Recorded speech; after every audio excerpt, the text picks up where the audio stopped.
Hello everyone, welcome to the Chanakya batch. Lecture 3 start करने वाले हैं हम on skill development and vocational training. ये कोर्स MPPSC में जो अभी पोस्ट आई है deputy director principal grade 1, assistant director principal grade 2 के लिए है। तो इस लेक्चर 1 एंड लेक्चर 2 में हम ऑलरेडी कवर कर चुके हैं मॉड्यूल 1 और मॉड्यूल 1 से रिलेटेड क्वेश्चंस। ये मॉड्यूल 2 को कवर करेगा और लेक्चर है 3 हमारा। थोड़ा आगे हम जान लेते हैं इस कोर्स के बारे में। ये MPPSC principal class 1, deputy director principal class 2, assistant director technical exam 2023 के लिए है। इस कोर्स में हम तीनों ही जो पोर्शंस हैं आपके, एक MPGK की बात हो गई हो या फिर आपका ये वोकेशनल की बात हो गई हो, वोकेशनल आपके यहाँ पे ये मॉड्यूल्स हैं 140 आवर्स में हम कवर करवाएंगे आपको MPGK, और करीब करीब 200 आवर्स में आपको कवर कराएंगे हम वोकेशनल एजुकेशन एंड रेस्ट और द जनरल इंजीनियरिंग कोर्सेज। अपने फीचर्स की बात करें, हम सारे सब्जेक्ट्स से सेक्शन A की बात हो या सेक्शन B की बात हो, सबके वीडियो लेक्चर्स प्रोवाइड करेंगे आपको। प्रीवियस ईयर क्वेश्चंस या डिफरेंट MCQs आपको हम डिस्कस करेंगे, नोट्स प्रोवाइड कराएंगे, प्रैक्टिस सेट, और अगर वैलिडिटी की बात करेंगे तो 2 इयर्स की वैलिडिटी है। ये फीस आप नीचे देख सकते हैं।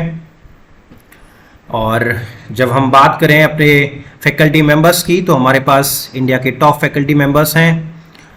अब आगे हम बात करेंगे लेक्चर 3 की, और उससे पहले मैं अपने बारे में बताऊं तो अगर आज ज़्यादा डिटेल में जानना है, myself GK Chaudhary, 2 years industry experience है मुझे, 6 ईयर टीचिंग एक्सपीरियंस है इंजीनियरिंग कॉलेज, और करंटली मैं प्रिंसिपल हूँ एक गवर्नमेंट ITI में। तो मैं सिस्टम का पार्ट हूँ, तो इसीलिए इस सब्जेक्ट को मैं पढ़ा रहा हूँ। इतना आसान नहीं होगा किसी और के लिए इस सब्जेक्ट को पढ़ाना, आउट ऑफ अगर सिस्टम से अलग का कोई होगा तो इसीलिए मैं आपके लिए ये कोर्स डिज़ाइन करके खुद से लाया हूँ, जिससे आपके लिए आसान हो इस पर्टिकुलर मॉड्यूल को फिनिश करना, एग्ज़ाम के लिए सही से प्रिपेयर करना। और कुछ चीज़ों को आगे हम डिस्कस करते हैं। अबाउट जॉब, तो जॉब के बारे में आप से सब जानते ही हैं कि MPPSC के थ्रू जो नोटिफिकेशन आया है उसमें आप 4 टाइप्स ऑफ पोस्ट देख सकते हैं: deputy director, assistant director, principal grade 1, principal grade 2। तो बहुत ज़्यादा जॉब के बारे में मैंने लेक्चर 1 में ऑलरेडी डिस्क्राइब किया है। यहाँ ज़्यादा टाइम नहीं लेते हुए आगे बढ़ते हैं और रिस्पॉन्सिबिलिटीज़ की बात करते हैं। रिस्पॉन्सिबिलिटीज़ ऑफ प्रिंसिपल, इसको भी हमने डिटेल में लेक्चर 1 में, हम ऑलरेडी मॉड्यूल 1 के लेक्चर 1 में कवर कर चुके हैं। आप डिटेल में वहाँ जाके देख सकते हैं। कोर्स कंटेंट की अगर हम बात करें, ये भी हम डिस्क्राइब कर चुके हैं कि हम क्या क्या पढ़ाने वाले हैं पूरे 8 मॉड्यूल्स में। पूरे जो सिलेबस जो MPPSC की साइट पे है, उस specially vocational education skill development का जो सिलेबस हमारे पास है, उसको हमने 8 मॉड्यूल में कन्वर्ट किया है इजीली, जिससे आप उसको समझ सकें, एक सीक्वेंस, एक स्ट्रक्चर आपके माइंड में क्रिएट हो सके। सिलेबस जो उन्होंने दिया है वो थोड़ा अरेंज नहीं है, हमने अपने अकॉर्डिंग जो आपको ज़्यादा इजी गोइंग लगे इसके अकॉर्डिंग हमने उसको अरेंज किया है। हमने 8 मॉड्यूल्स में अरेंज किया है, और मॉड्यूल 1 हम थोड़ा छोटा मॉड्यूल था हमारा वो, क्योंकि हमने सारे जो मॉड्यूल्स हैं या फिर जो भी हमारा ऑलरेडी स्ट्रक्चर है, जो ये वोकेशनल एजुकेशन को, चाहे वो सेंटर पे बात हो चाहे वो स्टेट पे बात हो, ये किस तरह से चल रहा है, वो सारा हमने स्कीम्स जो भी हैं इन सब के बारे में हमने जाना, इंट्रोडक्शन सब के बारे में हमने जाना, जिससे आगे हमें एक स्ट्रक्चर, एक फ्लो बन पाए। तो हमने मॉड्यूल 1 में कवर किया introduction to vocational education skill development, important schemes and organisations. जिन लोगों ने मॉड्यूल 1 कवर नहीं किया है वो पहले मॉड्यूल 1 कवर करें। आगे आने वाले मॉड्यूल्स इस मॉड्यूल 1 पे डिपेंड रहेंगे, क्योंकि वहाँ से आपका बेस बनेगा और आगे फिर आपके लिए इजी होगा अगले मॉड्यूल्स को समझना। आज हम मॉड्यूल और सेकेंड लेक्चर में हमने मॉड्यूल 1 से रिलेटेड जो इम्पोर्टेंट क्वेश्चंस, एक्सपेक्टेड क्वेश्चंस हैं, वो हमने सॉल्व किए। आप उसको भी सर्च करके आप गो थ्रू हो सकते हैं। हम मॉड्यूल 2 की बात करेंगे आज, और मॉड्यूल 2 में हम आप क्या देखने वाले हैं, vocational education and skill development in India. इसमें हम इसके ओवरव्यू की बात करेंगे। Everything will talk about vocational education, skill development and will go into deep in detail. तो स्टार्ट करते हैं अपना मॉड्यूल 2। मॉड्यूल 2 की अगर हम बात कर रहे हैं तो उसमें देख रहे हैं module 2 vocational education and skill development in India. सबसे पहले हम ओवरव्यू की बात करेंगे, फिर इसके ऑब्जेक्टिव को देखेंगे, स्कूल एजुकेशन इन इंडिया, क्योंकि वोकेशनल एजुकेशन और जो जनरल एजुकेशन है, एकेडमिक एजुकेशन है, दोनों में एक रिलेशन है, दोनों एक तरह से इंटर डिपेंडेंट हैं और एक के बाद एक हम कम से कम कुछ मिनिमम फॉर्मल एजुकेशन गेट करने के लिए कुछ मिनिमम स्कूल एजुकेशन की रिक्वायरमेंट होती है। तो वो हम देखेंगे कि जब तक स्कूल एजुकेशन कैसे कैसे हमारे यहाँ इवोल्व हुआ है from pre independence to post independence and current scenario as well. तो ये सारी चीज़ें हम एजुकेशन सिस्टम अपने यहाँ देखेंगे। फिर हम बात करेंगे आगे constitutional status of education in India. तो कॉन्स्टिट्यूशन हमारा क्या कहता है एजुकेशन को लेके, इसके बारे में हम बात करेंगे। आगे हम देखेंगे इवोल्यूशन। इवोल्यूशन हम दोनों की बातें करेंगे। हम पहले एजुकेशन के इवोल्यूशन की बात करेंगे। Specially education is not a new term, ये आपके एंशियंट टाइम से हमारे यहाँ हम बहुत सारे ऐसे साक्ष्य मिले हैं कि एजुकेशन होती रही है। नालंदा यूनिवर्सिटी हो, तक्षशिला यूनिवर्सिटी हो, या उससे पहले भी हमारा वैदिक काल की बात करें, बहुत सारे ऐसे हमारे पास आज के टाइम पे प्रूफ हैं कि एजुकेशन हमारे यहाँ एंशियंट टाइम में भी बहुत अच्छे से डेवलप्ड थी। तो बट हम एंशियंट टाइम को बहुत डिटेल में न जाते हुए हम मॉडर्न एजुकेशन सिस्टम की बात करेंगे और उसमें हम इवोल्यूशन देखेंगे कि मॉडर्न एजुकेशन हमारा प्री इंडिपेंडेंस में कैसे इवोल्व हुआ, फिर पोस्ट इंडिपेंडेंस में क्या क्या चीज़ें आई, फिर करंट में क्या है। सिमिलरली हम ये चीज़ें हम वोकेशनल एजुकेशन के बारे में भी जानेंगे कि प्री इंडिपेंडेंस में ये चीज़ें स्टार्ट कैसे हुई, पोस्ट इंडिपेंडेंस में क्या क्या चीज़ें चेंजेस हुई और आज के टाइम पे करंट सिनेरियो क्या चल रहा है इसका। वोकेशनल एजुकेशन को डिटेल में जाने से पहले हमें एजुकेशन को, अपने एजुकेशन सिस्टम को समझना होगा, तो उसको भी हम जानेंगे। और फिर at last will go into deep in detail of scope, need and challenges in skill development in India. तो आप क्योंकि सिस्टम में इसी स्किल डेवलपमेंट वाले डिपार्टमेंट में आना चाह रहे हैं तो आपको इसके ए से लेके जेड तक चीज़ें आपको पता होना चाहिए। आपको इसके ऑब्जेक्टिव्स, गवर्नमेंट का क्या इंटेंशन है, इसको इतना लार्ज स्केल पे इसको रिक्रूटमेंट हो रहा है तो एक्चुअल रिक्वायरमेंट क्या है आपसे वो क्या चाहते हैं, वो सारी चीज़ें हम आप डिस्कस करेंगे इस प्रोग्राम के थ्रू, हम इस लेक्चर के थ्रू हम थोड़ा जानने की कोशिश करेंगे। तो स्टार्ट करते हैं मॉड्यूल 2। सबसे पहले हम बात कर रहे हैं vocational education overview. Vocational education overview के बारे में जानने से पहले जिन लोगों ने लेक्चर 1 मॉड्यूल 1 पढ़ा है तो उसके लिए वोकेशनल एजुकेशन का एक्चुअल मतलब समझ आया होगा। अगर कोई फिर भी न्यू है तो मैं थोड़ा वोकेशनल एजुकेशन के बारे में आपको बताऊं कि हमने वोकेशनल एजुकेशन को कैसे समझा। हमने उससे पहले एजुकेशन को समझा। हमने कहा एजुकेशन, अगर हम बात करें तो हमने बोला कि एजुकेशन है हमारी, और उसके बेसिकली हमने 2 पार्ट में डिवाइड किया, फॉर्मल एजुकेशन और इनफॉर्मल एजुकेशन। फॉर्मल एजुकेशन को हमने वो बोला जो स्कूल, कॉलेजेस, यूनिवर्सिटीज से मिलती है, उसको हम फॉर्मल एजुकेशन बोलते हैं, और जो हमें अपने फ्रेंड, सोसाइटी, इन्वायरमेंट, आस पड़ोस से मिलती है उसको हम इनफॉर्मल एजुकेशन बोलते हैं। फॉर्मल एजुकेशन को हमने फर्दर डिवाइड किया था जिसमें बोला गया कि एक होती है आपकी एकेडमिक एजुकेशन और एक होती है आपकी वोकेशनल एजुकेशन। वोकेशनल एजुकेशन और एकेडमिक एजुकेशन। एकेडमिक एजुकेशन जो आपने स्कूलिंग करी, जो आपने फिर हो सकता है आज आप बीटेक ग्रेजुएट हैं, कुछ एमटेक भी हो सकते हैं, पीएचडी भी हो सकते हैं, तो ये जो सिस्टम आपने फॉलो किया है ये एकेडमिक एजुकेशन की बात करता है। और जब वोकेशनल एजुकेशन की बात करें, जब आप अपने घर में हैं और आपको सपोज कुछ इलेक्ट्रिकल का काम, आपके यहाँ मेंटेनेंस का कुछ काम है, तो आप इलेक्ट्रिशियन को कॉल करते हैं। तो वो इलेक्ट्रिशियन जो आया होगा आपके यहाँ, या तो वो एक फॉर्मल एजुकेशन के थ्रू आया होगा, प्रॉपर आईटीआई करके आया होगा, कोई सर्टिफिकेशन स्किल डेवलपमेंट का कोर्स करके आया होगा, या फिर वो इनफॉर्मल वोकेशनल एजुकेशन के थ्रू भी आ सकता है कि कहीं पे उसने डायरेक्ट ट्रेनिंग ले ली, एक्सपर्ट से ट्रेनिंग ले ली, अप्रेंटिस वाली ट्रेनिंग ले ली और वो आपके यहाँ वो सर्विस प्रोवाइड कर रहा है। तो वोकेशनल मीन्स, अब आप समझ सकते हैं, जब एकेडमिक एजुकेशन की जब मैं बात कर रहा हूँ तो एकेडमिक एजुकेशन वो एजुकेशन हो गई जिसको हायर एजुकेशन के लिए यूजफुल हो रही है।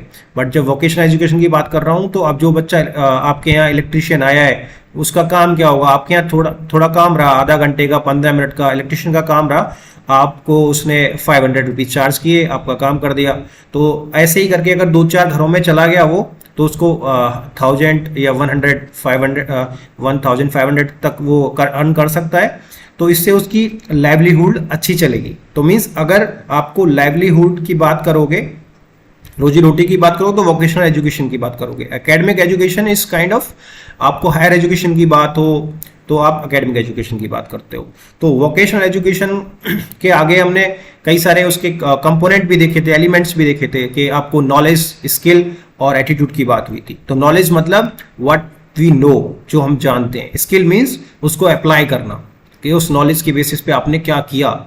और एटीट्यूड मीन्स उस सीखने की वो आर्ट, वो लर्न करने की वो भूख। जब तक वो नहीं होगी आप नॉलेज स्किल में कन्वर्ट नहीं कर पाएंगे। तो ये सारी चीज़ें हमने वहाँ डिटेल में फर्स्ट लेक्चर में देखी।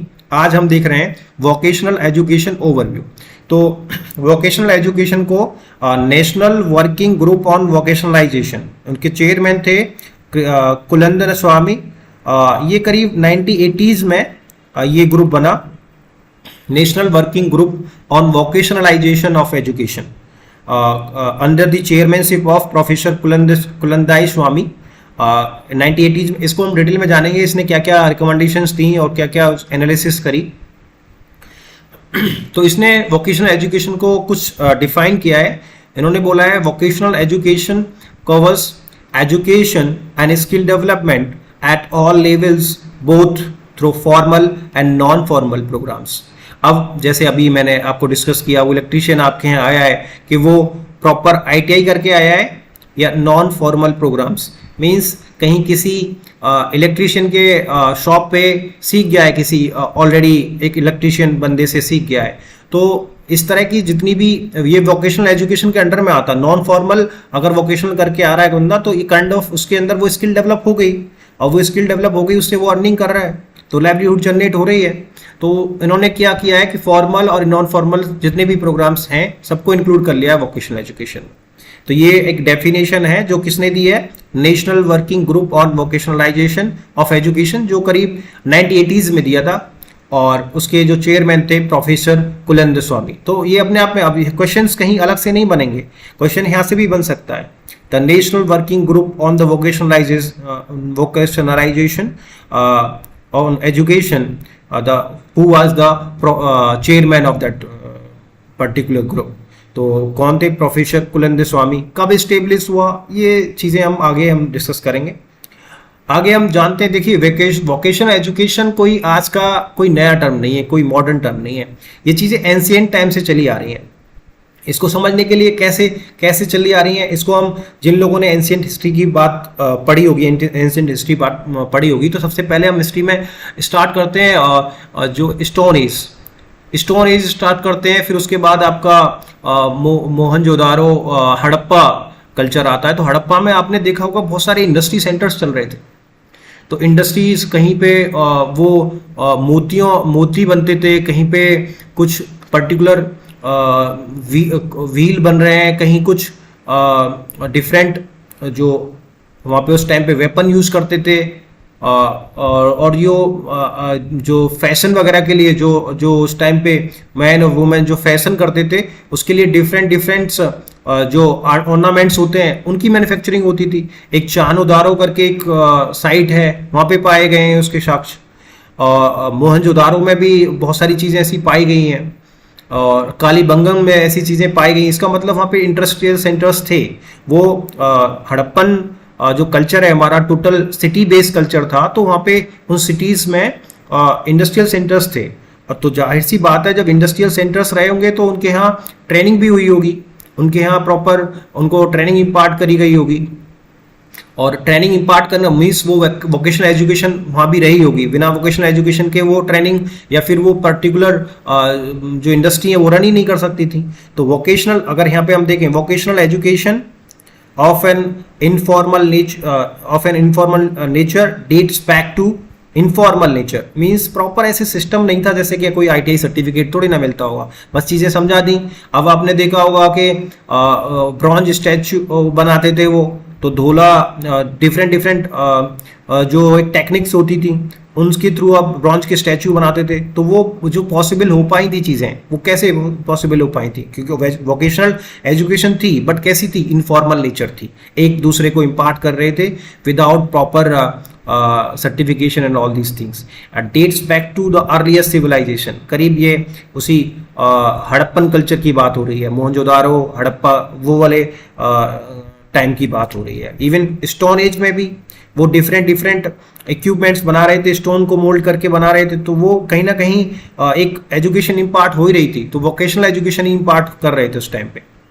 तो craft person in the metal, stone, would, cloth, leather used to train and impart vocational skills and knowledge to their apprentices। apprentices मतलब जो बंदा उनके अंडर में काम कर रहा था, जिसको आप ट्रेनी बोल सकते हैं, और ट्रेनर वो जो सिखा रहा था। तो ये चीज़ें मटेरियल्स पे काम हुआ, क्राफ्ट्समैन सॉरी मेटल्स का यूज करते थे, स्टोन का, वुड का, क्लोथ का, लेदर का, इन सब का यूज किया उन्होंने। अगर हम अर्लियर सिविलाइजेशन, अगर मैं हड़प्पा की ही बात करूं, तो उस टाइम पे भी वोकेशनल एजुकेशन थी हमारे यहाँ। आगे हम देखें, the age old process of transmitting knowledge and skills underlying various occupations from person to person में be regarded as a forerunner of the present concept of vocational education training. Means ये age old जो पहले system चल रहा था, ये आज का नया नहीं है। ये वोकेशनल एजुकेशन जो हम आज बात कर रहे हैं, इट्स नॉट ए न्यू, ये बहुत वेरी ओल्ड प्रोसेस है, जो एक्चुअली जो भी इंफॉर्मेशन रही है वन जनरेशन से दूसरे जनरेशन में वो ट्रांसफर होती रही है, नॉलेज स्किल। अब जैसे अगर हम मैं वैदिक कल्चर की बात करूं, तो वैदिक कल्चर में राइटिंग के वो नहीं मिलते हैं, प्रूफ नहीं मिलते हैं, बट फिर भी सुन सुना के चीज़ें बढ़ी आगे, वेद तक लिख गए, इतने बड़े वेद लिख गए। तो कुछ स्किल तो थी उस टाइम पे, बहुत सारे। आप आज के टाइम पे जब हम पढ़ते हैं, हम उन चीज़ों को देखते हैं, महाभारत देखें या रामायणा देखें, तो अब कहते हैं, जैसे रामायणा की बात करते हैं कि रावण के पास पुष्पक विमान था। तो अगर पुष्पक विमान था तो कोई स्किल के थ्रू ही तो वो डेवलप किया गया होगा। तो मीन्स ये सारी चीजें थी। अब अगर हम महाभारत की बात करते हैं, तो वहाँ पे ब्रह्मास्त्र, ऑल दीज थिंग्स जो आज के टाइम पे हम उनको रिलेट करते हैं कि एटॉमिक बॉम्ब से रिलेट करते हैं, तो उस टाइम पे स्किल और वोकेशनल एजुकेशन प्रॉपरली डेवलप थी। तो और वो सुन सुना के इधर से उधर चीज़ें जितनी हो पाई ट्रेडिशनली पहुंची हैं, या फिर कहते हैं कि हमारे वेदास में बहुत डीपली ये चीज़ें रिटेन है, हम उनको प्रॉपरली अंडरस्टैंड नहीं कर पा रहे हैं, उनको प्रॉपरली इम्प्लीमेंट नहीं कर पा रहे हैं उनकी बातों को। The age old process of transmitting knowledge and skill underlying various occupations from person to person may regarded as a forerunner of the present concept of vocational education and training। Means आज की ये बातें नहीं है, इससे पहले जो चीज़ें हुई हैं उन्हीं से ये आगे बढ़ी हैं। तो वोकेशनल एजुकेशन में हमने अभी क्या देखा कि हमने पहले वो जाना कि जो लेक्चर 1 में वोकेशनल एजुकेशन को हम क्या कह रहे थे, क्या मतलब था, और अभी हमने ये देखा कि वोकेशनल एजुकेशन की एक डेफिनेशन जो national working group on vocationalisation जो 1980s में करीब इस्टेब्लिश हुआ है under the chairmanship of professor Kulandan Swamy, उन्होंने एक डेफिनेशन दी। फिर उसके बाद हमने देखा वोकेशनल एजुकेशन कुछ नया नहीं है, ये एंशिएंट टाइम से चलता आ रहा है। अगर हमें अर्लियर सिविलाइजेशन की बात करूँ, जो हड़प्पा हम बोलते हैं, उस टाइम पे भी बहुत सारी चीज़ें ऐसी पाई गई हैं, डिफरेंट इंडस्ट्रियल सेंटर्स पाए गए हैं, वहाँ भी उस टाइम पे भी वोकेशनल एजुकेशन इनफॉर्मल वे में इम्पार्ट होती रही। फिर आगे हम देखें कि वैदिक की बात करें या बुद्धा पीरियड की बात करें, तो ये चीज़ें हुई हैं कि नॉलेज और स्किल एक से दूसरे जनरेशन में ट्रांसफ़र हुई हैं पर्सन टू पर्सन, और ये कुछ नया नहीं है। तो आगे हम बात करते हैं वोकेशनल एजुकेशन के ऑब्जेक्टिव की बात करते हैं कि इसका अगर आज के टाइम पे इसमें वोकेशनल आज के टाइम पे या कभी भी वोकेशनल एजुकेशन के पर्टिकुलर ऑब्जेक्टिव की हम बात करें कि ऑब्जेक्टिव क्या हो सकता है, तो मेजर अगर हम ऑब्जेक्टिव को डिवाइड करें तो ये 5 ऑब्जेक्टिव हो सकते हैं। देखिए, वोकेशनल एजुकेशन किसी को प्रोवाइड की जाएगी तो उसके अंदर क्या हो जाएगी, स्किल डेवलप हो जाएगी किसी काम को करने की। जैसे मान के चलो हमने किसी बच्चे ने आईटीआई की, आईटीआई से उसे सर्टिफिकेट मिला, सर्टिफिकेट मिलता है उसको क्या बोलते हैं, ऑल इंडिया ट्रेड सर्टिफिकेट। किस में मिला है उसे, इलेक्ट्रीशियन में मिला है, सपोज इलेक्ट्रीशियन हो गया बच्चा। अब क्या होगा, स्किल मींस इसने इलेक्ट्रीशियन से जो भी इसके अंडर में जो इसको स्किल डेवलप होगी, काइंड ऑफ लाइक उसे वायरिंग करनी आ गई है घर पे, सपोज उसे मोटर और जनरेटर की और ट्रांसफार्मर की रिपेयरिंग करनी आ गई है, उसकी भी वायरिंग करनी आ गई है, या फिर उसको पैनल डिजाइन करना आ गया है, जो इलेक्ट्रिकल पैनल होते हैं। तो ये इसके अंदर हमने ये स्किल डेवलप करा दी है, ऑन जॉब ट्रेनिंग कराई गई, डिफरेंट डीएसटी और डिफरेंट ट्रेनिंग प्रोग्राम्स के थ्रू। ये जब बच्चा निकला अपना 2 साल का प्रोग्राम करके इलेक्ट्रीशियन बना, तो ये इंडस्ट्री में जाएगा, इसको जॉब मिल जाएगी। इंडस्ट्री को ऐसे बच्चे की ज़रूरत है जो डायरेक्ट उससे ज़्यादा ट्रेनिंग ना करनी पड़े, ट्रेनिंग ना देनी पड़े, और हमारा काम कंप्लीट हो जाए। ट्रेनिंग जो भी इंडस्ट्री है वो कम रिसोर्सेज या कम इनपुट के आउटपुट ज़्यादा चाहती हैं। तो अगर बच्चा अच्छे से इलेक्ट्रीशियन के सारे वो कॉन्सेप्ट सीख के आया है तो उसे इजीली जॉब मिल जाएगी, इंडस्ट्री में जॉब मिल जाएगी, तो उसकी जो लाइवलीहुड जो कंसेप्ट है, जो उसकी रोजी रोटी, वो कंप्लीट हो जाएगी। तो जब इस तरह से मिलेगी तो अल्टीमेटली क्या होगा, अनएम्प्लॉयमेंट रिड्यूस हो जाएगी। अनएम्प्लॉयमेंट रिड्यूस हो जाएगी तो आगे क्या होगा, इकोनॉमिक डेवलपमेंट, देश की जीडीपी बढ़ेगी। स्किल्ड लेबर है ना, तो जीडीपी बढ़ेगी। बाहर से भी एफडीआई जो फॉरेन डायरेक्ट इन्वेस्टमेंट जो होता है एफडीआई, वो भी आएगा, क्योंकि हमारे पास इजीली स्किल्ड लेबर है हमारे पास। तो जो ओवरऑल जीडीपी है देश की वो बढ़ेगी, तो इकोनॉमिक डेवलपमेंट बढ़ेगा, तो पर कैपिटा इनकम बढ़ेगी, पर कैपिटा इनकम इंक्रीज होगी। पर कैपिटा इंक्रीज होगी तो हम कह सकते हैं हैप्पीनेस सोसाइटी में इंक्रीज होगी, हार्मनी आएगी, सोशल एडजस्टमेंट होगा। मींस जब आपका इकोनॉमिक डेवलपमेंट हो गया, देश का हो गया, इंडिविजुअल का हो गया, कम्युनिटी का हो गया, तो क्या होगा, सोशली एडजस्टमेंट होगा। वो जो गैप है, कौन सा गैप, इनइक्वालिटी वाला, वो डिक्रीज होगा। जब वो डिक्रीज होगा तो एक सोशल हार्मनी जनरेट होगी, सोशल हार्मनी जनरेट होगी। तो मीन्स वोकेशनल एजुकेशन से हमारे पूरे देश का निर्माण हो सकता है। इसको आप कोई ऐसे मत समझ लीजिए कि ये कोई बहुत ऐसे आईटीआई हल्के में मत लीजिए, कि अगर प्रॉपरली ये सही से इम्प्लीमेंट हो जाए चीज़ें, जो भी गवर्नमेंट चाह रही है इस तरह से स्किल डेवलप हो जाए बच्चे की, या ज़्यादा से ज़्यादा स्किल लेबर हमारे पास हमारे देश में हो। क्योंकि आप जानते हैं कि हमारे यहाँ करीब 26 ईयर्स एवरेज एज है, मीन्स यंगेस्ट पॉपुलेशन वाला कंट्री है हमारा इंडिया। तो इसको अगर हम स्किल कैपिटल बना लें, स्किल कैपिटल कहने का मतलब क्या हो गया कि अगर हम इसको प्रॉपरली स्किल प्रोवाइड करा दें, ज़्यादा से ज़्यादा पॉपुलेशन को इफेक्टिवली स्किल डेवलप करा दें, तो उनके लिए क्या होगा, लाइवलीहुड अपॉर्चुनिटीज़ बढ़ जाएंगी, जॉब इजीली अवेलेबल होंगी। अनएम्प्लॉयमेंट, पूरे कंट्री का अनएम्प्लॉयमेंट जिससे आज वो जूझ रहा है वो कम हो सकता है। जब ये अनएम्प्लॉयमेंट कम हो गया और बेटर स्किल्ड लेबर हमारे यहाँ मिलेगी, तो उससे एफडीआई जो फॉरेन डायरेक्ट इन्वेस्टमेंट, जो बहुत सारी कंपनीज हैं बाहर की, वो मैन्युफैक्चरिंग की हों, सर्विस की हों, तो वो सारी यहाँ के अपना यूनिट्स ओपन करेंगी, देश का जीडीपी बढ़ेगा। देश का जीडीपी बढ़ेगा तो वो पर कैपिटा इनकम इंक्रीज करेगा और उससे काफ़ी कुछ चेंज आएंगे, और सबसे बड़ा चेंज आएगा सोशल एडजस्टमेंट। अब जब एक बंदा जो अभी अनस्किल्ड था उसको 5K की जॉब मिल रही थी, और जब वो स्किल का हो गया तो उसे 20K की जॉब मिल रही है, और विद द एक्सपीरियंस वो इंक्रीज भी हो रही है, तो उसका सोशल स्टेटस, सोशल एक्सेप्टेंस बढ़ेगा और ओवरऑल सोशल हार्मनी भी बढ़ेगी। तो वोकेशनल एजुकेशन के ऑब्जेक्ट की बात करें तो यही मेजर 5 इसके ऑब्जेक्टिव हो सकते हैं।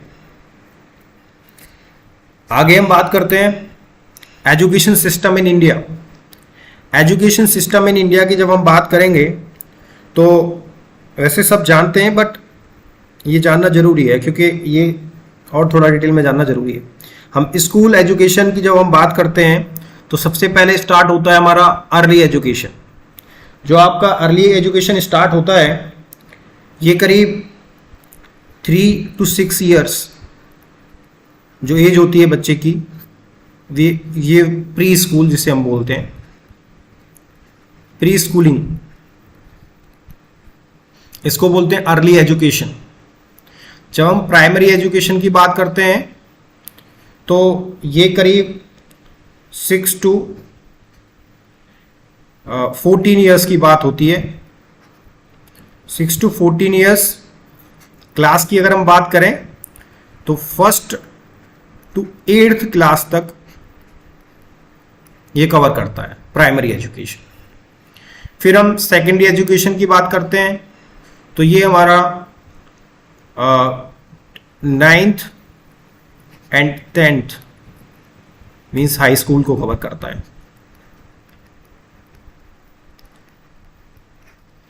हायर सेकेंडरी या इंटरमीडिएट एजुकेशन की हम बात करें तो ये आपका 11th and 12th को कवर करता है। इसको इंटरमीडिएट एजुकेशन इसलिए बोला जाता है क्योंकि 10th और यूनिवर्सिटी एंट्री के बीच की कहानी है इंटरमीडिएट 11th and 12th। इसके ज़्यादातर जो कोर्सेज होते हैं 11th and 12th के, वो आगे जब बच्चा यूनिवर्सिटी में जाएगा उसके अलाइंड होते हैं। जैसे कि 11th में बच्चा आर्ट ले रहा है तो आगे वो बैचलर ऑफ आर्ट्स करने जाएगा। अगर बच्चा पीसीएम ले रहा है तो बच्चा बीएससी कर सकता है, बीटेक कर सकता है, इस तरह के कोर्सेज करता है।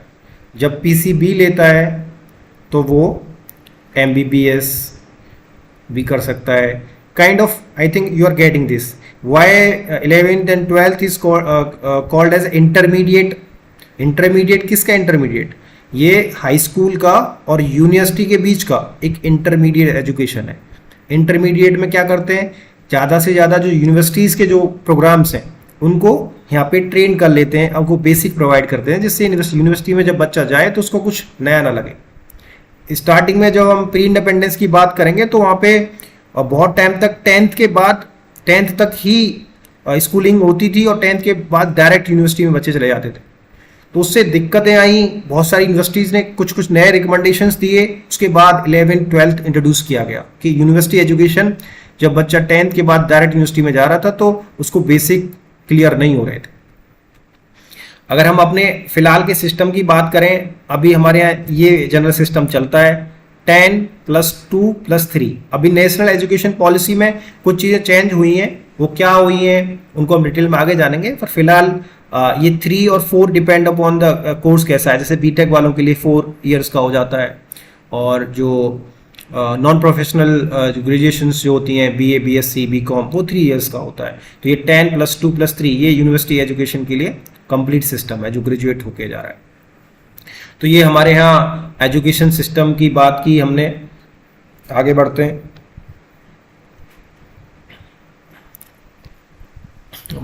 वेरी इंपॉर्टेंट पॉइंट है ये, constitutional status of education in India.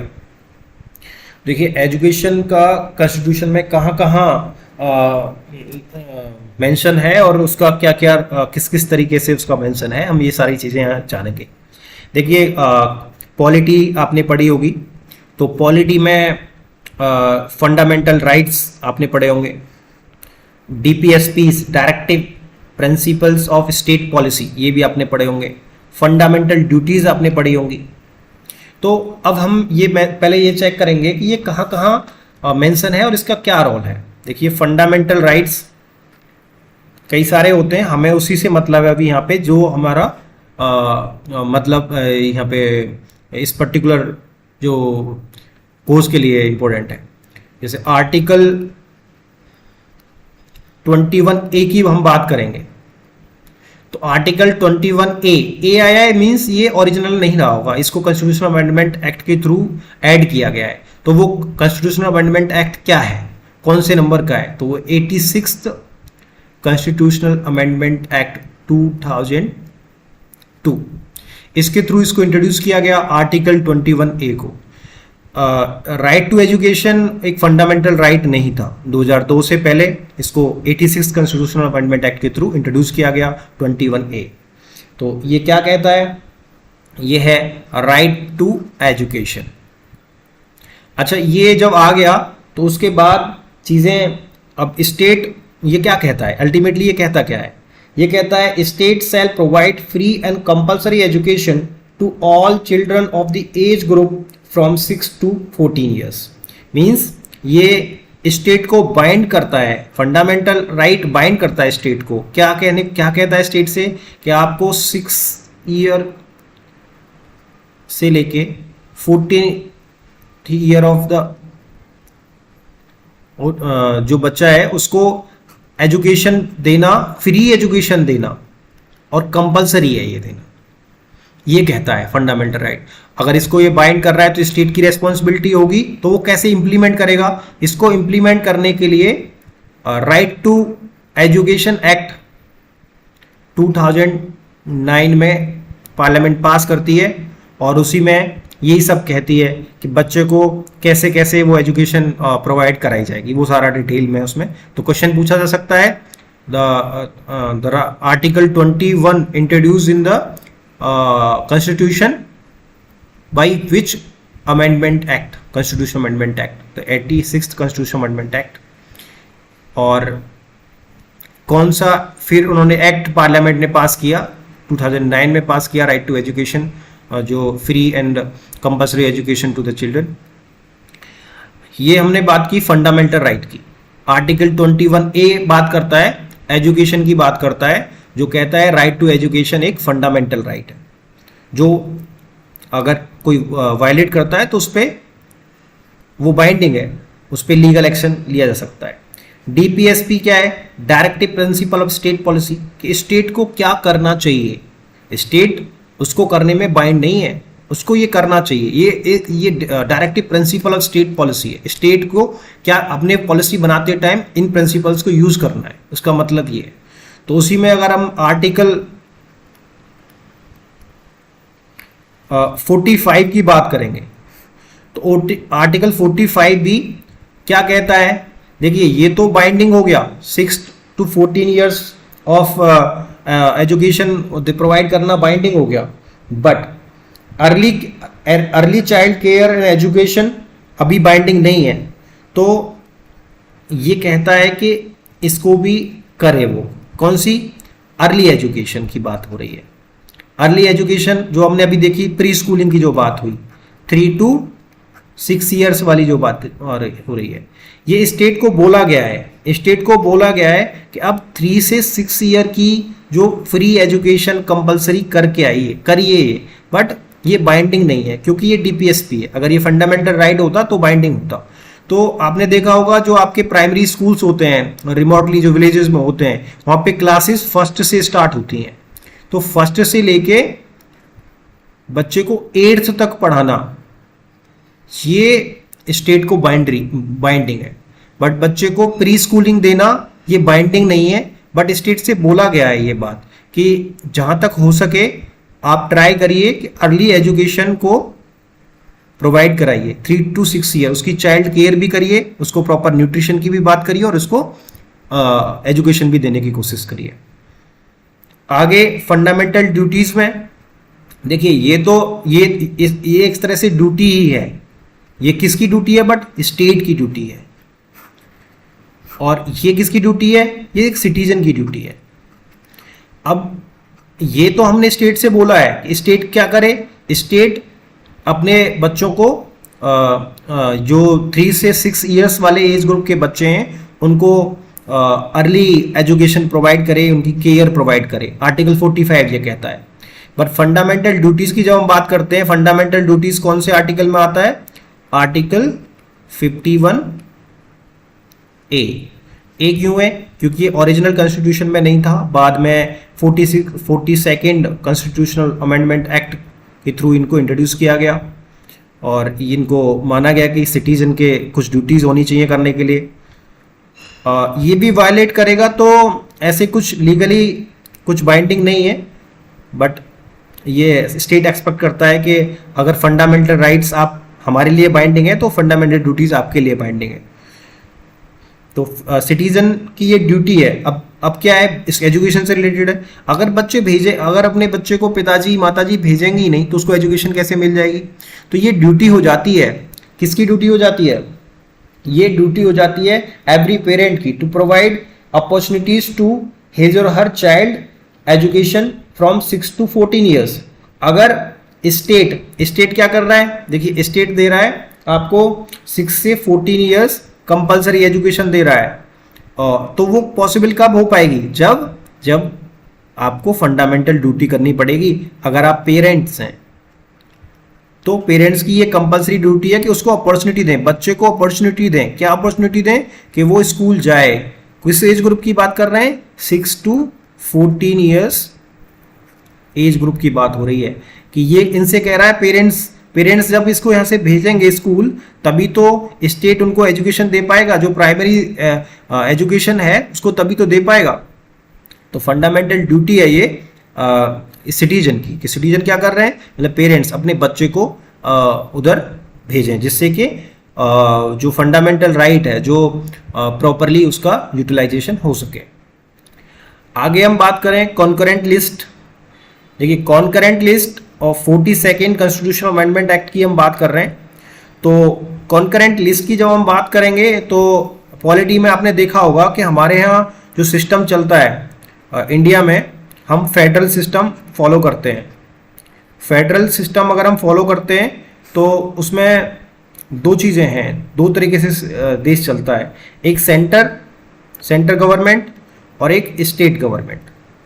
अब सेंटर ओवरऑल पूरे देश को देख रहा है और स्टेट कुछ रीजनल स्टेट्स को बात कर रहा है, कुछ रीजन को देख रहा है।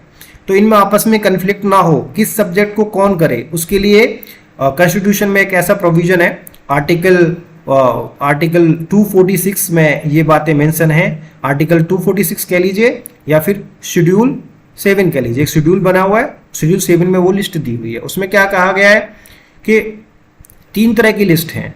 एक आपने सेंटर के लिए लिस्ट बना दी है, सेंटर के लिए लिस्ट बना दी जिसपे सेंटर लॉ बना सकता है। एक आपने स्टेट के लिए लिस्ट बना दी है जिसपे स्टेट लॉ बना सकता है, और एक आपने कॉन्करेंट कर दिया है जिसमें दोनों लॉ बना सकते हैं, centre and state both can make laws. अब कॉन्करेंट लिस्ट यही है कि इसमें सेंटर और स्टेट, अब एजुकेशन आज के टाइम पे एजुकेशन की हम बात करें तो कॉन्करेंट लिस्ट में है। पर क्या ये पार्लियामेंट जब इनेक्ट हुआ, जब ये हमारा कॉन्स्टिट्यूशन, क्या तब भी ऐसा था? नहीं। एजुकेशन जब आफ्टर इंडिपेंडेंस या फिर जब हम करें 1950s की बात करें, जब हमारा कॉन्स्टिट्यूशन इन्फोर्स हुआ, उस टाइम पे एजुकेशन स्टेट का पार्ट हुआ करता था, स्टेट के सब्जेक्ट में होता था, स्टेट लिस्ट में था। But after 42nd constitutional amendment act ये आया, इसमें 5 स्टेट की सब्जेक्ट कॉन्करेंट लिस्ट में डाल दिए गए, जिनमें से एजुकेशन एक था। तो क्वेश्चन ये भी पूछा जा सकता है कि एजुकेशन, इसीलिए जो आपकी वोकेशनल एजुकेशन का पार्ट ही है, तो वोकेशनल एजुकेशन कोई पूछ ले या एजुकेशन पूछ ले, कौन अभी फिलहाल के टाइम पे कॉन्करेंट लिस्ट में है। But at the time of enact, जो हमारा कॉन्स्टिट्यूशन इनेक्ट हुआ या इन्फोर्स हुआ, उस टाइम पे ये हमारा जो एजुकेशन था स्टेट लिस्ट में हुआ करता था। State can make only loss. But जब 46 कॉन्स्टिट्यूशन अमेंडमेंट एक्ट आया तो उसमें ये प्रोविजन रखा कि जो 5 स्टेट के जो लिस्ट थी सब्जेक्ट्स थे, उनको कॉन्करेंट लिस्ट में डाल दिया गया। तो एजुकेशन भी उनमें से एक था। तो आज के टाइम पे अगर प्रेजेंट कंडीशन की हम बात करें तो education is the concurrent subject, जिसपे आप सेंटर भी लॉ बना सकता है, स्टेट भी लॉ बना सकता है, क्योंकि एजुकेशन एक सोशल डेवलपमेंट की बात करता है। अकेला अगर हम स्टेट पे छोड़ दें ये चीज़ें तो स्टेट के पास इतनी फंडिंग नहीं होती है कि वो प्रॉपरली इसको इम्प्लीमेंट कर पाए। तो इसीलिए ये सेंटर के लिए भी डाल दिया कि सेंटर के पास जो बजट है काफ़ी ज़्यादा होता है तो वो इजीली उसको फंडिंग कर सकता है। आगे हम बात करते हैं evolution of modern education and vocational education in India. तो यहाँ से चीज़ें स्टार्ट होती हैं। देखिए, एवोल्यूशन की बात करेंगे, मॉडर्न एजुकेशन की बात करें तो वोकेशनल एजुकेशन की भी बात साथ साथ में करेंगे, क्योंकि जैसे ज़रूरत पड़ी, जिस चीज़ की ज़रूरत पड़ी, एजुकेशन की बात कर रहे थे, सपोज सिंपल ग्रेजुएशन की बात कर रहे थे, स्कूलिंग की बात कर रहे थे, पर उसी के टाइम उनको रियलाइज़ हुआ पॉलिसी मेकर्स को कि वोकेशनल एजुकेशन को भी इसमें पार्ट में इंक्लूड करना चाहिए। तो टाइम के आते आते उन्होंने वोकेशनल एजुकेशन को भी इंक्लूड किया।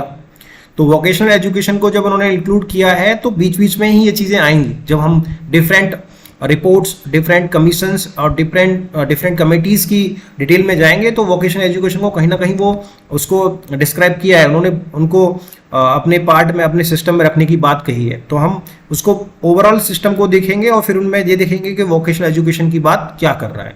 ओवरऑल सिस्टम एजुकेशन देखना जरूरी है, जिससे कि वो चीज़ की क्लियरिटी हो पाए कि क्यों जरूरत पड़ी वोकेशनल एजुकेशन की। अदरवाइज सिर्फ वोकेशनल एजुकेशन की तरफ जाएंगे तो हम वो एक सीक्वेंस है, जो फ्लो है, वो नहीं समझ पाएंगे। तो हमें वो मॉडर्न एजुकेशन सिस्टम का जो एवोल्यूशन हुआ है वो भी समझना पड़ेगा।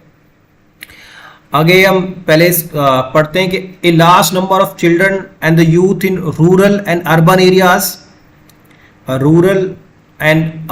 Areas were not able to get decent employment through generation education in the absence of any proper institutional mechanism to provide vocational education and training to them। कहने का मतलब क्या हुआ कि जो large number of children and youth थे, जो कहाँ से बिलोंग कर रहे थे, रूरल अर्बन एरियाज से बिलोंग कर रहे थे, उन्हें प्रॉपर एम्प्लॉयमेंट, डिसेंट एम्प्लॉयमेंट नहीं मिल पा रही थी। किसके थ्रू? जनरेशन एजुकेशन जो ऑलरेडी सिस्टम चल रहा था एजुकेशन, उसके थ्रू नहीं मिल पा रही थी, क्योंकि absence of any proper institutional mechanism to provide vocational education and training. Vocational education training provide करने वाला कोई प्रॉपर इंस्टीट्यूशनल मैकेनिज्म हमारे पास नहीं था। हेंस मैनी सिग्निफिकेंट रिकमेंडेशन कौन देगा? Different commission, different committee recommendation देती हैं, were to made during pre and post independence period. Pre and post independence periods में इन्होंने बहुत सारे कमीशंस और कमेटीज ने अपनी रिकमेंडेशंस दी कि भाई ये चीज़ ऐड करिए। जो जनरेशन एजुकेशन चलती आ रही है, जो जनरल एजुकेशन चलती आ रही है, उससे काम नहीं बन रहा है, उससे डिसेंट जॉब्स, एम्प्लॉयमेंट्स नहीं क्रिएट हो रही हैं, नहीं। तो उन्होंने क्या किया, डिफरेंट रिकमेंडेशंस दी, उससे आगे इसका इवोल्यूशन हुआ। तो study of which gives A clear perspective for vocational education. Vocational education का जो इवोल्यूशन हुआ है उसको अगर समझना है तो पहले पूरा सिस्टम समझ लिए। जनरल एजुकेशन जैसे कैसे चलती थी उसको समझिए, वो और उसकी वजह से क्या क्या दिक्कतें रूरल और अर्बन एरियाज के चिल्ड्रन एंड यूथ ने फेस करी, उनको समझिए। अब वो क्यों हुई? क्योंकि उस टाइम पे vocational education and training provide करने वाला कोई प्रॉपर इंस्टीट्यूशनल मैकेनिज्म नहीं था। अगर वो मैकेनिज्म नहीं था तो उसके बाद कुछ कमेटीज का गठन हुआ, कुछ स्टेब्लिश हुई कमेटीज, और उन्होंने कुछ रिकमेंडेशंस दी कि आप अगर ऐसे ऐसे चलेंगे तो काम बन जाएगा। ये प्री इंडिपेंडेंस में भी हुआ, ये पोस्ट इंडिपेंडेंस में भी हुआ। अब वो कैसे हुआ और उससे हमें आगे चीज़ें एकदम क्लियर होंगी कि कैसे कैसे ये चीज़ें चली। हम आगे बात कर लेते हैं। आगे बात करते हैं मॉडर्न एजुकेशन की बात कर रहे हैं हम। तो modern education in pre independence time, तो जो इवोल्यूशन हुआ है कि हमारे यहाँ जो मॉडर्न एजुकेशन है प्री इंडिपेंडेंस टाइम कैसे कैसे हुआ है, तो आप देखिए कि इसमें the modern education system in India introduce under East India Company और Britishers for the following purposes. क्या क्या पर्पज थे? एडमिनिस्ट्रेटिव पर्पज था, इकोनॉमिक पर्पज था, पॉलिटिकल पर्पज था एंड कल्चरल पर्पज था। मींस वो अपने सेल्फ इंटरेस्ट में, अगर यहाँ पे एजुकेशन सिस्टम या एजुकेशन का डेवलपमेंट ब्रिटिशर्स के टाइम पे या ईस्ट इंडिया कंपनी के टाइम्स पे हुआ तो उनका मोटिव सोशल डेवलपमेंट नहीं था, एजुकेशन का मेन मोटिव सोशल डेवलपमेंट होता है, सोशल डेवलपमेंट उनका नहीं था, वो पर्सनल इंटरेस्ट पे कर रहे थे। तो वो कैसे समझेंगे इस चीज को कि वो पर्सनल इंटरेस्ट पे कर रहे थे?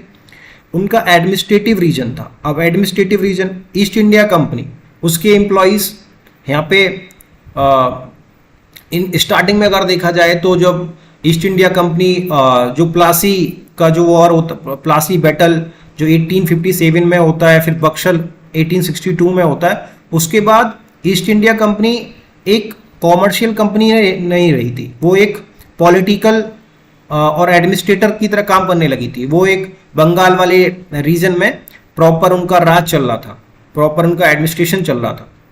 अब वो एडमिनिस्ट्रेशन जब वो चला रहे हैं वहाँ पे, तो कहाँ से रहे हैं ये बंदे? एडमिनिस्ट्रेटर जो आ रहे हैं उनके, वो बंदे इंग्लैंड से आ रहे हैं। उनको यहाँ की लोकल लैंग्वेज, जो हमारे यहाँ की लोकल लैंग्वेज नहीं पता है, तो क्या ये पॉसिबल हो पाएगा? लोकल लैंग्वेज बैरियर हो रहा था उनके एडमिनिस्ट्रेशन में, तो उनको स्टडी करनी थी। तो उन स्टडी करने के लिए उन्होंने क्या करे? उन्होंने अपने लिए स्टडी करने के लिए स्कूल्स खोले या मदरसा ओपन किए। मदरसा और स्कूल्स जो कुछ ओपन किए हैं, आगे डिटेल में देखेंगे कहाँ कहाँ किए। तो किस लिए कर रहे थे? अपने एडमिनिस्ट्रेटिव जो उसकी जो काम है वो इजीली हो सके, इसके लिए कर रहे थे। लोकल लैंग्वेज बैरियर हो रही थी, तो उस लैंग्वेज को सीखने के लिए, उसकी स्टडी करने के लिए, एडमिनिस्ट्रेशन सही से चल सके, उसके लिए स्कूल और मदरसा। तो एजुकेशन का डेवलपमेंट तो हुआ, बट अपने पर्सनल गेन के लिए हो रहा है, जिससे एडमिनिस्ट्रेशन उनका सही से काम कर सके। इकोनॉमिक की अगर हम बात करें, इकोनॉमिक गेन उनका क्या था इसमें? क्या अपना सेल्फ इंटरेस्ट था? तो देखिए, अगर यहाँ पे इंग्लिश एजुकेशन का वो प्रोवाइड कर रहे थे, इंग्लिश एजुकेशन की उन्होंने बात की थी, इंट्रोड्यूस की थी, तो उसका क्यों कर रहे थे वो? अगर हम इस टाइम की बात करें तो इंग्लैंड में ऑलरेडी क्या हो चुका था? इंडस्ट्रियल रिवॉल्यूशन हो चुका था। इंडस्ट्रियल रिवॉल्यूशन, तो इंडस्ट्रियल रिवॉल्यूशन हो चुका था। तो इंडस्ट्रियल रिवॉल्यूशन में क्या होता है कि इनको रॉ मटेरियल चाहिए, एक तरफ से रॉ मटेरियल आएगा, यहाँ पे स्किल्ड लेबर होगी और वो क्या बनाएगी? फिनिश्ड प्रोडक्ट बनाएगी, फिनिश्ड गुड्स बनाएगी, और उनको मार्केट चाहिए। तो अगर हम ये ईस्ट इंडिया कंपनी से पहले की बात करें तो India was plenty good manufacturer of the products और गुड्स, बट ये इनकी इकोनॉमिक पॉलिसीज ने क्या किया कि यहाँ के जो टोटल जो मैन्युफैक्चरिंग यूनिट्स चल रही थी वो सब डिस्ट्रॉय कर दी। तो एक टाइम पे जब जहाँ इंडिया एक क्या था? Manufacturer of the goods, finished goods, बाद में इन्होंने इंडिया को क्या बना दिया? Exporter of raw material and importer of what? Importer of finished goods. अभी तक उल्ट, इनसे आने से पहले क्या हो रहा था? यहाँ रॉ मटेरियल था, उस रॉ मटेरियल से यहाँ के जो स्किल्ड लेबर थी, जो स्किल्ड पर्सन थे, वो अपना एक फिनिश्ड प्रोडक्ट बनाते थे और उसको इंडिया में भी बेचते थे और अब्रॉड भी बेचते थे। बट इनके आने के बाद सिस्टम उल्टा हो गया, क्योंकि यहाँ पे मशीन, ये सारा काम हैंडमेड था, मीन्स ज़्यादातर काम इनफॉर्मल तरीके से हो रहा था, मशीन यूज नहीं हो रही थी। अब क्योंकि इंग्लैंड में आ गया इंडस्ट्रियल रिवॉल्यूशन आ गया, तो वहाँ पे मशीन्स हो गई। अब उन्हें मास में, बल्क में प्रोडक्ट बन सकते हैं, इन्हें रॉ मटेरियल्स की जरूरत पड़ेगी, इन्हें मार्केट की जरूरत पड़ेगी इन्हें बेचने के लिए। तो रॉ मटेरियल कहाँ से आएगा? जो इनकी कॉलोनी होंगी आसानी से वहाँ से आ जाएगा। तो इन्होंने इंग्लिश का वहाँ पे प्रोवाइड इसलिए की कि प्रॉपर जो रॉ मटेरियल आसानी से आ सके, लोगों से कम्युनिकेशन हो सके, फिनिश्ड गुड्स को सही से अपने लोगों के थ्रू इसको वो कन्वे कर सकें, उन मार्केट तक पहुँचा सकें। और या फिर स्किल्ड अगर लेबर की जरूरत पड़े, उनको स्किल्ड करके इधर ले आओ, इंग्लिश नहीं आएगी तो कैसे काम करेंगे? तो अल्टीमेटली इनका इकोनॉमिक बेनिफिट था। अगर इंग्लिश एजुकेशन को प्रोवाइड करने की बात हो रही थी तो वो उनसे इनका खुद ही फायदा, अपने फायदे के लिए कर रहे थे। ऐसे अगर हम पॉलिटिकल की बात करें तो यहाँ भी अगर हम इंग्लिश एजुकेशन की अगर हम बात करें, इंग्लिश एजुकेशन के बढ़ने से क्या हो रहा था? इंग्लिश एजुकेशन बढ़ी तो अल्टीमेटली क्या हो रहा है कि जो एडमिनिस्ट्रेटर हैं या रूलर्स और जो सब्जेक्ट्स हैं, सब्जेक्ट्स मतलब हमारे इंडियंस हैं, उनके बीच में एक बॉन्ड बनेगा। इंग्लिश आ गई, दोनों में कम्युनिकेशन होगी तो स्टेबिलिटी आएगी। किस में स्टेबिलिटी आएगी? स्टेबिलिटी आएगी इनके जो शासन करने में राज, इनका जो राज चल रहा है उसमें स्टेबिलिटी आएगी। तो यहाँ भी इंग्लिश एजुकेशन के बढ़ने से रूलर्स में और सब्जेक्ट्स में एक बॉन्ड स्थापित हो रहा था, उस बॉन्ड के बाद एक स्टेबिलिटी आ रही थी सिस्टम में। तो यहाँ भी इनका बेनिफिट दिख रहा था। कल्चरल इनको क्या फायदा हो रहा था, यहाँ पे अगर हम बात करें तो क्रिश्चियन मिशनरीज जो होते हैं इनके, जो इनके धर्म को फैलाने थे, क्रिश्चियन को फैलाने वाले जो लोग थे, उनको अपना धर्म फैलाना है तो सबसे पहले क्या करना पड़ेगा, अपने एजुकेशन डेवलप करनी पड़ेगी। इंग्लिश जब तक नहीं आएगी तब तक वो उनके सिस्टम्स को कैसे समझेंगे। तो इंग्लिश आप देखिए आज के टाइम पे भी जितने भी मिशनरी स्कूल्स हैं बहुत अच्छी इंग्लिश वहाँ पे रहती है। तो ये तभी के डेवलप किए हुए हैं। ज़्यादातर स्कूल्स जो अच्छे अच्छे स्कूल्स हैं उन्होंने यहाँ के स्कूल्स खोले और उनसे एजुकेशन इम्पार्ट की, इंग्लिश में एजुकेशन इम्पार्ट की। और अल्टीमेट टारगेट इनका क्या था, ये चाहते थे धर्म परिवर्तन। और धर्म परिवर्तन तभी हो पाएगा जब प्रॉपर कन्वे हो चीज़ उनकी, तो इंग्लिश एजुकेशन। तो कहने का मतलब क्या हो गया कि अगर हमारे यहाँ मॉडर्न एजुकेशन सिस्टम का डेवलपमेंट हुआ है तो वो जो ब्रिटिशर्स ने या ईस्ट इंडिया कंपनी ने किया है तो वो अपने सेल्फ इंटरेस्ट के लिए किया था। वो अलग बात है कि ये हमारे यहाँ जो इसका डेवलपमेंट हुआ फिर आगे चल के वही लोग एक नेशनलिस्ट मूवमेंट का कारण बने और सिस्टम बिल्कुल डिफरेंट हो गया। 1857 के बाद चीज़ें जब कांग्रेस आई और कांग्रेस के साथ बहुत सारे ऐसे लोग जुड़े जो वेल एजुकेटेड थे, वेस्टर्न एजुकेशन से जिनका नाता था, तो उन्होंने आवाज़ उठाई और हमारा देश आगे चल के काफ़ी लंबे संघर्ष के बाद आज़ाद भी हुआ। पर उनका ये मोटिव नहीं था, उनका एजुकेशन सिर्फ सेल्फ इंटरेस्ट के लिए था। अदरवाइज सोशल डेवलपमेंट की बात करती है एजुकेशन, पर उनका कहीं ऐसा कुछ नहीं था। उनका सिर्फ ये 4 मोटिव थे। तो आगे हम ये इवोल्यूशन देखेंगे कि कैसे कैसे चीज़ें स्टार्ट हुई। अगले लेक्चर में हम ये देखेंगे कि देखिए 2 बातें हैं, ईस्ट इंडिया कंपनी का रूल रहा और फिर क्राउन रूल आ गया 1857 के बाद। तो उसमें क्या चेंजेस आए और उससे पहले क्या चेंजेस, जब east India company direct rule कर रही थी। और 1857 का जो रिवोल्यूशन होता है उसके बाद पार्लियामेंट या फिर ब्रिटिश गवर्नमेंट उसे डायरेक्ट टेक ओवर कर लेती है, तो क्राउन रूल आ जाता है। तो उसके बाद हमारे एजुकेशन सिस्टम में क्या चेंजेस आए और इवन आफ्टर इंडिपेंडेंस क्या चेंजेस आए, ये सारे चीज़ें हम नेक्स्ट लेक्चर में देखेंगे। आज के लेक्चर में के लिए इतना ही। और मैं आपको थोड़ा ये इन्फॉर्म करना चाह रहा था कि मैंने आपको बताया कि वोकेशनल एजुकेशन स्किल डेवलपमेंट मैं सिस्टम का पार्ट हूँ, तो थोड़ा लेक्चर डिलीवर में थोड़ा टाइम लगता है। पेशेंस रखिए। मैं आपको श्योर कराता हूँ कि 15 जून तक सारा सिलेबस कंप्लीट हो जाएगा। Right now I am little busy. Within the next 1 or 2 week I will be very much free and I will provide you daily lectures of 1 to 2 hours. With that lectures we will not cover only theory, we will cover all the questions also. So I am little busy right now. I will assure you that I am with the TCP and we will not demoralize you or will not break the trust. तो आप विश्वास रखिए, आप join करिए TCP और इस job को achieve करिए। हम इसी उसके साथ आज का लेक्चर मैं ख़त्म करता हूँ। Thank you very much.